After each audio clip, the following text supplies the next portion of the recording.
Woman, won't you find your voice? Oh, woman, won't you find your soul? Woman, won't you find your voice? Oh, woman, won't you find your soul?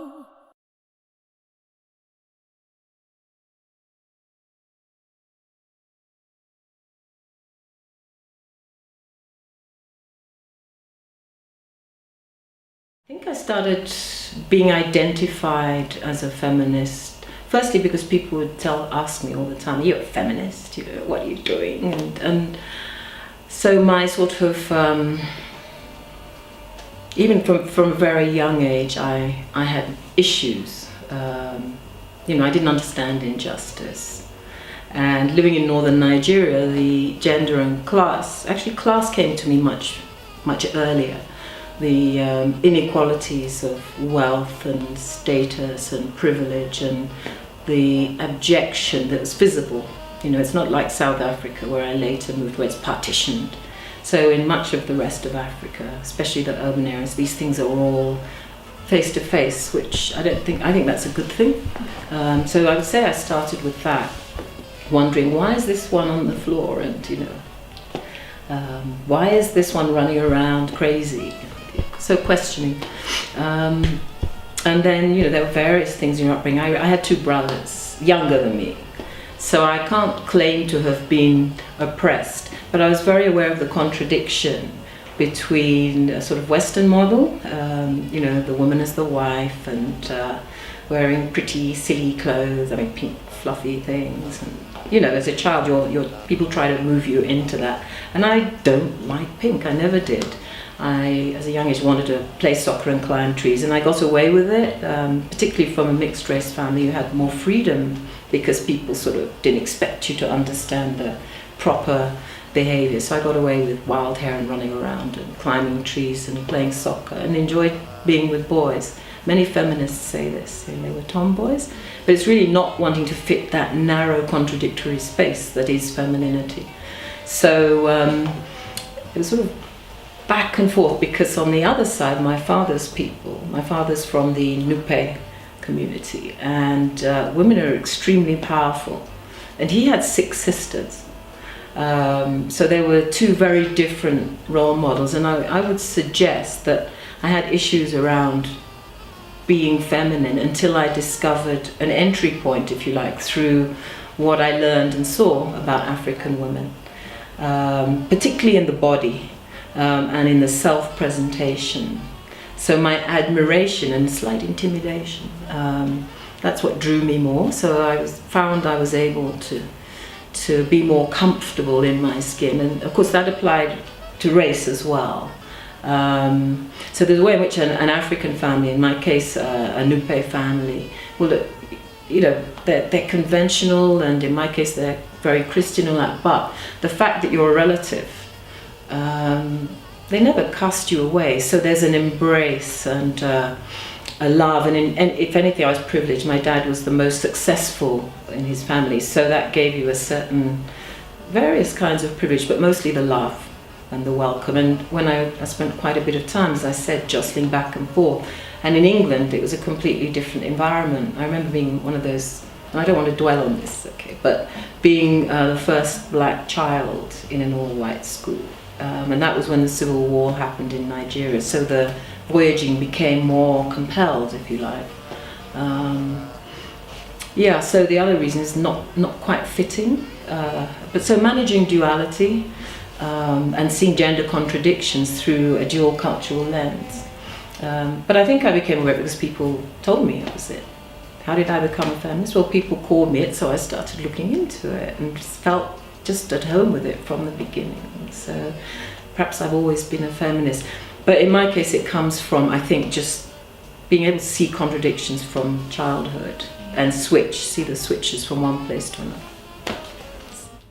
Recently, for example, I started looking into the history of the Pan-Africanist movement and discovered, for example, that, because we all know about Padmore, Garvey, C.L.R. James, and in Africa, Nkrumah Sekou Touré, Nyerere, great men who were kind of intellectual in their politics and initially were revolutionary and certainly socialists, so committed to developing Africa into a more just place. But once I started looking into it, I realized that actually women have been in there throughout. So that, for example, the most famous Pan-African Congress in Manchester in 1945, where all our leaders were, was wholly funded by a group of 12 African-American women. And if you go back to the 1900s, there were women who worked alongside Du Bois, setting up that one and speaking at it at a time when women didn't speak in public then. So that's an example, but there's so much more of that. So feminism or not, women, whatever they call themselves, have made the most enormous contributions, and yet it's constantly erased. And it's not that people don't know. For example, the image in the States of the Black Panthers, 75% of them were women. You don't know that, and the whole image of that movement is macho and violent and a load of rubbish. Most of what they were doing was community programming in very poor black communities. So it's a culture in which the macho prevails, even when that's not what it was. So if you read the history of any of the liberation movements, one of the major research projects, if you like, that's been undertaken since about the 70s or 80s is the excavation of women's contribution here in Zimbabwe. And you heard Margaret this morning, Margaret Dongo, describing how she ran away as a child and basically gave her life to the struggle. Not very well rewarded after the fact. Once liberation came, the pushing back, the erasure. So this continuous dynamic of women pouring their lives, their hearts into societal advancement in movements that would not attend to women's oppression, but women stayed in them for the greater good, did a lot of the groundwork. So all our movements need to be rewritten and re-theorized, taking that into account. Otherwise we've got like this partial history that then sustains continued oppression. So one of our projects is, of course, to challenge received knowledge. I'm a knowledge worker, I would say. Kind of cultural labourer as an academic. I mean, what you really need to do is not do rote teaching, but just begin exploring. So you're a learner as every time you teach. Also really important to keep space. I mean, my whole previous job was about keeping safe spaces within the Academy for African Women.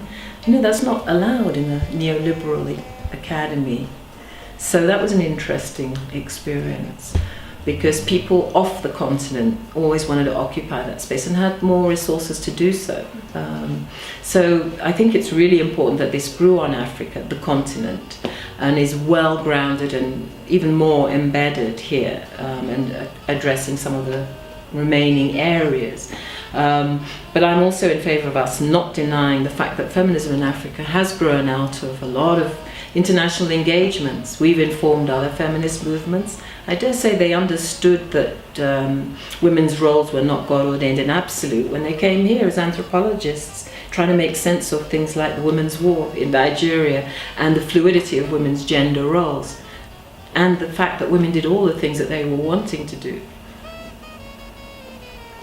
So I think that led to the thinking about gender. So we've always been there, and we've been an inspiration to feminisms everywhere, especially if you look at like the whole UN fora. I mean, we pushed that into, the critiques of women from the South that differentiated anti-imperialist feminism, anti-racist feminism from the kind of feminism exhibited by the Bush regime, who were going into Afghanistan using women as an excuse. They're going to save women, or Hillary Clinton. So there's these elite women's appropriations as a way of claiming to have a wider connection with the society and exercise political power over it in the name of women. And this has gone on too long. So this thing of having it bedded down in a place and then gradually including, I'm very excited about connecting with Brazil and the other diasporas, as well as the fact that so many women intellectuals from Africa have ended up being pushed out. And many of us, what's not recognized, people think of migration mostly as men and mostly one way, but actually we're all going back and forth. And that again is an elite, but it offers something. So the transnationalism isn't just about connecting with African Americans, which is a whole distinct project of its own, I've discovered since I've been living there, but also with our own new diasporas, who are numbering hundreds of thousands now. The Zimbabwe Women's Resource Centre Network's slogan was "Knowledge is Power," and their mission was to share different levels of knowledge to different layers of women in the society. And I think every African feminist organisation has taken on, it's been a part of their project to do excavation, documentation, to actually indicate that things have not been this way, and we don't want them to go that way. But to fuel next generations, because one of the key ways in which we are oppressed and marginalized is through the erasure. Erases our ability to know our capacities. So, and I don't like the word role models very much, because it's very individual. So the knowledge of movements and collective processes interests me much more. We've got quite a lot of individual women biographies, but that doesn't tell you anything much about how they're organising and the fact that they've always worked across borders and been inspired across borders. So you learn that people like Mrs. Ransom Kuti was actually in the same meetings as someone like the early communist woman Claudia Jones. So we think, okay, they both came out as socialist feminists, maybe they met, there's no record. And there are quite a few of those connections where you find, and in the congresses, the women definitely influenced each other. Mabel Dove Dankwa went to it. So this history is very, very empowering. We should put ourselves on the record for next generations, for our own inspiration, for denying the myth, and to demystify the whole apparatus that helps keep us subordinated, alongside economic and sheer force violence. Violence, economy, and cultural lies and misappropriations are key to our oppression. The way the African Feminist Forum has grown is in terms of actually realizing its core commitments. So from day one, it's been committed, and it's the first major African feminist organization, if not the first major independent movement body, to overtly claim and proclaim two groups in particular, sex workers and LGBTQI people. And then it's also remained very loyal and increasingly realized its commitment to the next generation. So you don't have a lot of my generation of feminists repeating too much because of the insistence on prioritizing those who've never been, or those who rarely get to such places. And that pressure has been so important that, I suggested that older people or people who live outside fund their own way so that that space isn't compromised, because the funding has become very hard. So it's deepened in terms of realizing the vision that it first expressed in the Charter. And I think the Charter is a fabulous document. It's aspirational, so it's not that we can just, these things are here, but it's like a roadmap for the areas. And yes, it could be more radical, but that's what democracy is, it's sort of coming to a consensus. So I like the way it was produced. It was generated in a certain way. There are still incomplete areas, and the one that's most in your face is class. But class in Africa is a very complicated thing.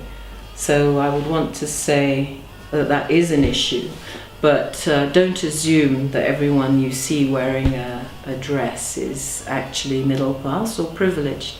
Every single one of us, including myself, is connected to a significant rural family who live as poorly as anyone else. So every family has multiple status in it, and in the places where there's no welfare, this is an economic as well as a cultural familiarism, which you don't have in the West. So I'm saying that we're all connected across classes, and we need to sort of reactivate activate that, because with the growth of modernization and capitalism, we've been pushed towards small, high consumption units instead of more extended lifestyles. And since we have less prospect than ever of having a public sector that can take on the functions of a more extended way of living, where people, in West Africa, if you go to the village, you bring rice and you take stuff, and all this stuff's outside the neoliberal economy. So I want to sort of stress its value. And the role of women in different classes is completely different. So, I mentioned, in the past, one of the things that bothered me, and Nigeria's under military rule most of the time, was that the wives of very eminent people express interests, minority interests, that are completely in contradiction with what the greater good of the society, and specifically the women, need. So yes, there are those things, but those ones are not feminist. So people like to say women are divided. I want to say, look at African politics. Men are divided, and actually, if you look beyond the sort of competitive elite who are competing for men and obsessed with self-adornment and trivia, and then look at the working women who feed this continent, they've got completely contradictory interests. So the sooner we engage with that, instead of just feeling embarrassed about our elitism, it doesn't matter where you came from, it matters what your vision is and where you want to take things. So I think the AFF's been incredibly catalytic, particularly through its strategy, an African Feminist Forum, and then supporting national feminist forums everywhere. Now, we can critique the federated structure of that, but for now it's really facilitated outreach and allowed the building of transnational feminism, which is huge. So philosophically and in terms of realizing the vision, it's deepened and grown. It's the best space I know. We're uncovering more and more individuals, but I think there's more valuable knowledge in looking at how those individuals made movements, so that yes, we should celebrate individuals, but the interaction between how an individual becomes that person and the social forces, the movement that schools them, makes them who they are. So it depends how you write your biography, but I think we need much more focus on the collectivities, at every level, and how actually African women have always been incredibly connected through trading networks, through onion growing networks, through, according to crop marketing networks. So all those, and then the kinship networks, the political and religious networks, all those things exist. And in a sense, that tells you a lot about the fact that we're used to organizing and mobilizing and always have done, and the need to respond to the current conjuncture where a lot of those traditional forms have already been eradicated or just marginalized. And oh, woman, find your soul, and don't let them tell you that this isn't yours, 'cause you are yours, your voice, your power, your soul. Baby, don't let them tell you that this isn't yours, 'cause you are yours, your voice, your power, your soul. Your voice, your power, your soul, your soul, your voice, your power, your soul. Oh, oh, woman, won't you find your voice? Said woman, won't you find your soul? 'Cause this is yours, oh baby, you are yours. Your voice, your power, your soul. Your voice, your power, your soul.